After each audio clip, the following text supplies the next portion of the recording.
atmosphere that we've been kind of pushed in.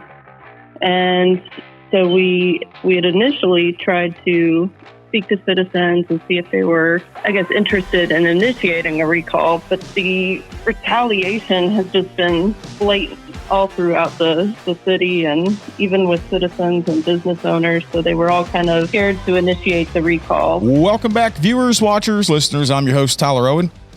Our conference was a couple weeks ago. Hope you guys are doing great. Update on the conference. We made a lot of money for TMPA charities and got to see a lot of good people. It's like a family reunion. So it was there in Houston, and I think next year is going to be in Dallas. So it'll be the 76th TMPA conference. Looking forward to beginning the phase of beginning that conference as well here in the next couple months. It is always directed by Deputy Executive Director Mitch Landry. But hope you guys are doing great as the summer comes to an end for a lot of us. Our kids went back to school this week and last week, and thank God for that. I am ready for some normalcy in the household and to get back on a routine. But we got some big news coming out of Texas City, and we are joined by some of their leadership on their POA board. Rachel, are you there? Yes, I am. And you've got one other board member with you if you want to intro her.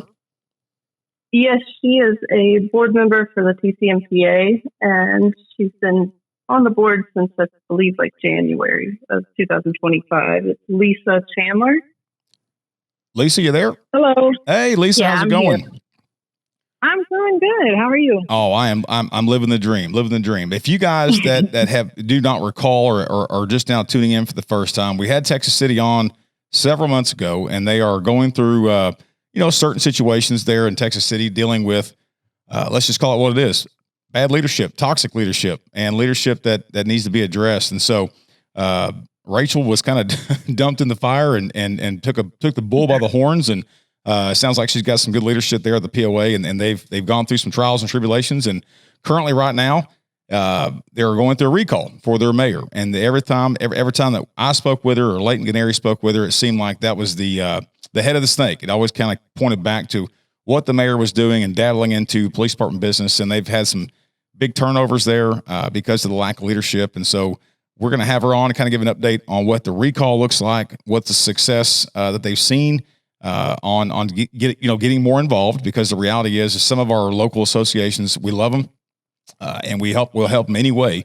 But a lot of them don't realize that you can't suddenly just go to war, right? You have to build your treasure chest in times of peace. And I think Texas City can speak on that. But we wanted to have you guys on and give an update on what's going on there and how the recall is going. So, Rachel, if you want to start off there and kind of give us some background and how the recall started. Yeah, so I think the last time that I was speaking with you, what was that? About a year ago now. Was it really? A little less. Wow. It's been a while. We were experiencing so much retaliation and favoritism in our department. And at that time, we spoke a lot about the leadership within our department. And we tried to bring it over to the mayor. And we just kind of have been, trying to give our issues to somebody with, that's just been refusing to listen for the last almost 2 years now that we've been kind of trying to call this out and speak on it. And so that's what kind of led to the recall of the mayor. We've tried to take every internal avenue that we could until we just kind of had to kind of take the leap of faith and initiate the recall, or help to initiate the recall. Y'all pretty much, with TMPA's assistance, y'all have kind of been on this on your own, on going through it. I personally have never seen or been a part of a mayor recall. And so it's been interesting and rewarding to see you guys navigate through this. Kudos to y'all, the POA leadership and your members there at Texas City, for not only, staying with the department, but also keeping up the good fight. You and I have communicated at least once a week the last year and a half, and as far as Leighton Gennary too. And I can't say enough good things about how you've handled it, how y'all have handled it as an association. But this mayor, Dedrick Johnson, has just turned into a tyrant. And it's obvious to me and probably y'all that he lacks the fundamentals of being a good leader, but he also has some kind of, I guess, vendetta against public safety. And he put people in different places whenever he got mayor. And that's turned out to be not good decisions. And so now here we are with this recall, but there was an update last week, or maybe even this week, about how the recall process happened. And y'all got some good news.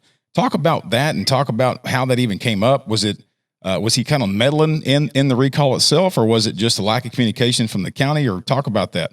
So we actually experienced quite a bit.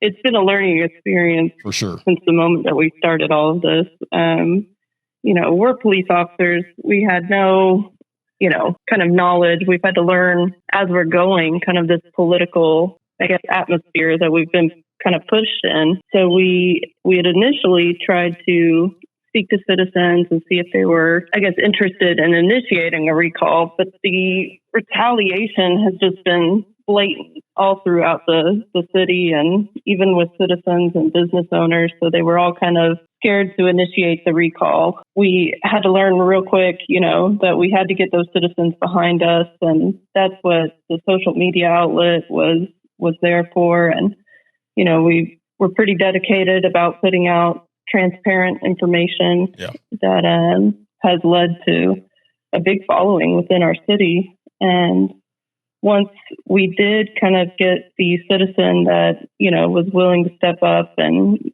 kind of put forward that effort, we had worked with an outside political agency, because we were also working 40 hours a week or plus. I mean, right now we're so short staffed that it's not normal for us to work 40 hours. It's usually 50, 60. I mean, we're trying to fill in those gaps. So we thought that we needed some help getting signatures and everything. But really what we've noticed is with our social media outcry, we've been able to gather, the support from the city. And really it's reaching out to those citizens and having them kind of in front of us, speaking to us and signing for us.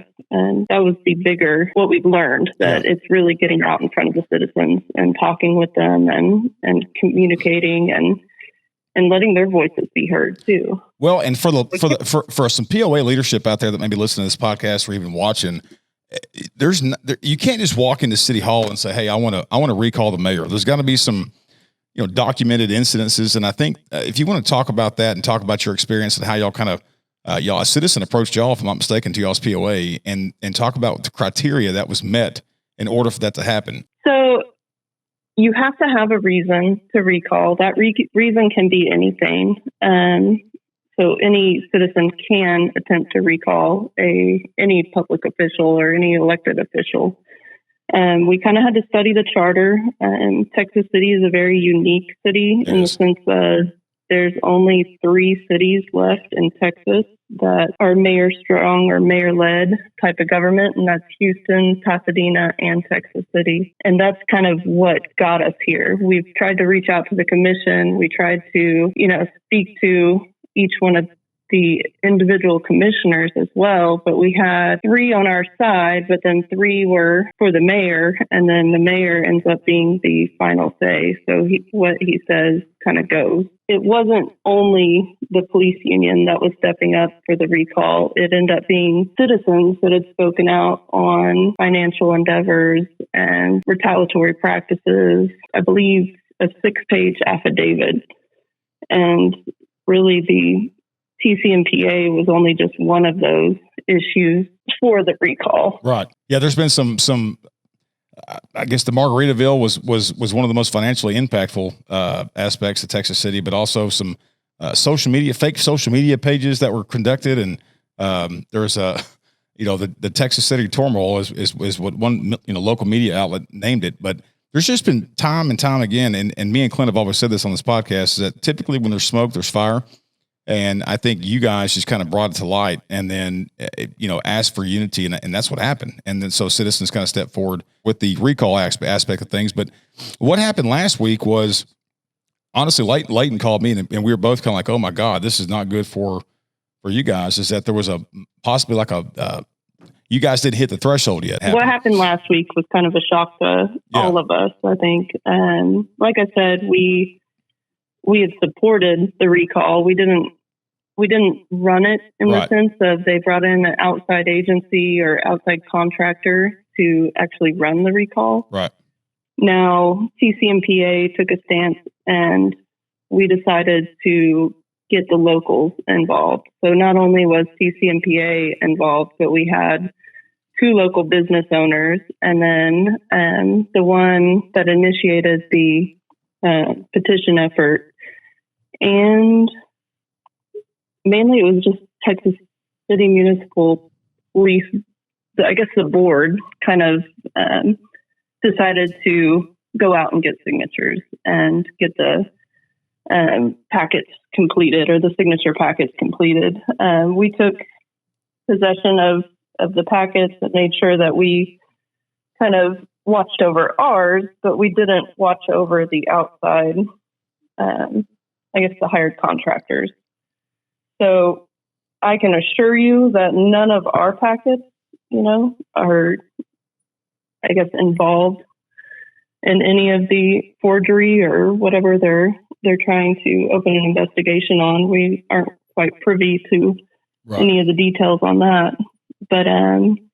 But we all went out there and we held the most integrity and was able to kind of reach out to our citizens. And that's, we wanted the citizens' voices to be heard. Yep. And, we encourage anybody that does feel victimized to go forward. And that's more than fine with us. It definitely threw us for a loophole. There's going to be wins and there's going to be losses. And that was, that was a setback for sure. Yes. Yep. So we are hearing also from Lisa. Lisa, how long have you been on Texas City Municipal Police Association board? I've been on the board since, I want to say, February of this year is when I joined the board. Well, hey, kudos to you for stepping into the fire.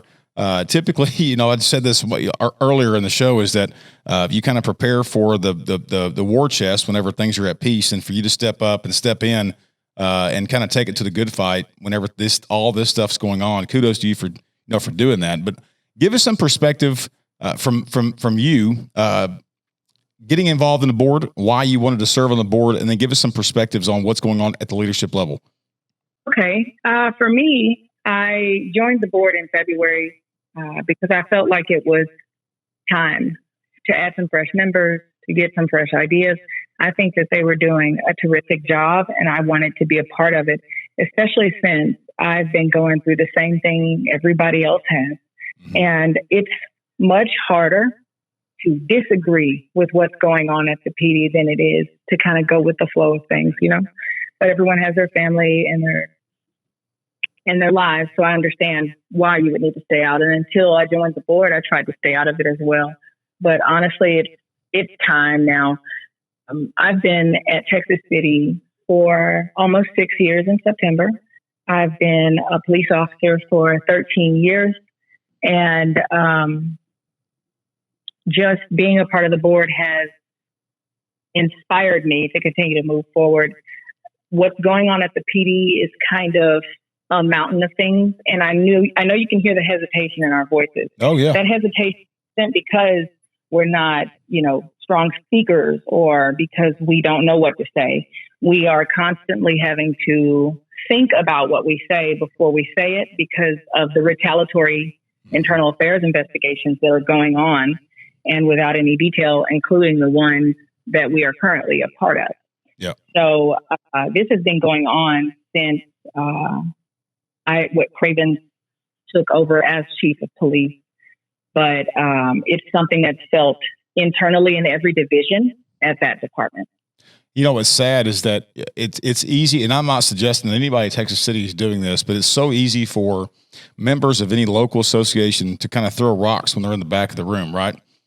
And then for whatever reason, they tend to get involved, or some get involved, and you're like, man, it's not as easy as what people think it is to navigate around the challenges of the leadership aspect, but also you're the one that's catching the punches when they come from the top. And so you and Rachel are very much products of that. And again, I cannot thank you enough for stepping up, stepping forward, and serving alongside your brothers and sisters on doing this, because this needs to end as far as the toxic leadership.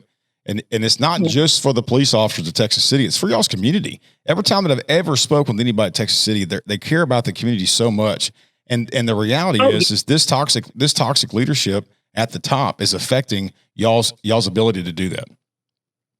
We have the best citizens. We can't hit on how great our community is. The support for the recall, the support not only for the recall, but everything that we've been experiencing has been overwhelming. It's been incredible. It's strange for a police officer in 2025 to have this much support from the community if you compare it to the lack of support that we have internally from administration. You know what I mean? Oh, yeah. And we are just trying our best to represent our department the best way we can.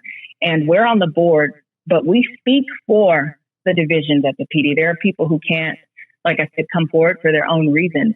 But this is not the opinion of 7 people. It's a united opinion of the majority of patrol, CID, criminal investigations, and some of the administrators. Our retention is lower than it's been in years. And we're going to continue to release whatever information we can to engage citizen involvement, other agencies, TMPA, anyone that can help us get the resolve that we need so that we can get our department back to a healthy place. Well, again, and I've like Rachel will probably tell you, she's been working with me and Leighton and Clint McNear and some others here at TMPA. And, there's certain things in this job that I absolutely love. And it's not that I enjoy picking fights with politicians. It's not that. But I do truly enjoy the satisfaction of sitting back and doing what I do as a full-time, TMPA member, to assist local associations in navigating around politically motivated bullshit. I'm just going to call it what it is, right? And that's it's so rewarding for me to do that in my full-time job, and it's been very much rewarding seeing the success that y'all's association has had. Let's talk about that. Let's talk about some of the successes and then some of the things that you probably could do better moving forward, preparing yourself. God forbid that, when it happens, when Mayor Johnson is gone, and then hopefully, not far behind him, new administration can kind of navigate around Cravens. What are you guys going to do in the future, preparing yourselves in what y'all have learned during this experience? What has that been like? So I'll kind of speak on that a little bit. We have just completely realized, and like you said before, this isn't just something that you can just jump into and go to war. We've realized that we had to build community relationships with the commissioners. We had to build relationships with business owners and even the commerce. I mean, it's something that it's all about networking and speaking and making sure that you're connecting with the people that, help run the city and help, I guess have a voice within the city. Yep. To where we've definitely realized that we have to be more involved in future political actions and making sure that we're speaking to the commissioners that are trying to run for office or the elected officials that want to get in. No longer are we going to sit back and kind of not put our hand into the political endeavors. We're definitely going to build those relationships and keep those relationships for the future. Well, and I kind of use this analogy is during my time serving on the local board there in East Texas was me as a member, not as a board member, but me as a member, I sat back and I kept looking like, man, the only time that our board members were at City Hall or at City Council or at Commissioner's Court was when we needed something. Okay. One thing we all three right now that are on this podcast have in common is that we know that we get that one phone call from that one family member that didn't call when my dad died, didn't call me on my birthday, damn sure didn't call during Christmas, but we know that when they're calling, they're needing something, right? Hey, I got warrants, or hey, my baby daddy done got locked up and they need a favor. And that's kind of the way that when I was elected on our local board of, I'm not going to be that guy. You're going to see me front and center, regardless if there's an agenda item on there that's PD related or not. You are going to know my face and know our board's face because that's respect. Okay. And I think that it helped us out moving forward, not knowing that we were fixing to be up against a war, but it's having that presence. set us up for success later on in the future. And I think that you guys are starting to, do that now. Oh yeah. We've had a lot of success here lately with, pushing forward for the future. Yeah. Whether or not this recall goes through or if it doesn't go through, we are still putting ourselves in a position that we're ready for 2026, for 2027. Yeah. We have to think ahead and get things, I guess, ready for the future of Texas City and for the future of our department. Yep. And we have to think about, I would say my reason is that we have to speak on behalf, which means we have to be good active listeners as well, right? Mm-hmm. For the officers that are still going through this, whether the recall pushes through or not, we're still going to be going through this, win or lose that recall. So as far as plans, we have to get out there and listen. We've been trying to reach out to officers individually, teaching them coping mechanisms for all of the burnout that they're going through, and they express to us how to cope with toxic leadership. It's not easy. No. But it's definitely something that we keep at the forefront of our minds, even going through this, is that the community and the officers are why we are doing it. Well, and I'm going to point this out right now. Typically, I was talking to Leighton the other day, historically at TMPA, when we deal with admins that can be challenging, I'm going to leave it at that. It's typically not a POA leadership background. And so what was shocking to me is Chief Cravens he came from that.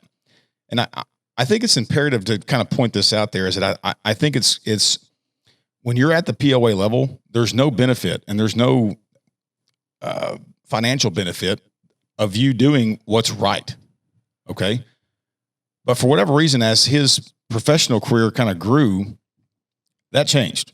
And I think that it's sad that we've got a guy that has POA leadership and now is the chief of police at a department, his own department, in his own POA department that he led, has this type of retaliatory and toxic leadership aspect. So I'm going to say this to Chief.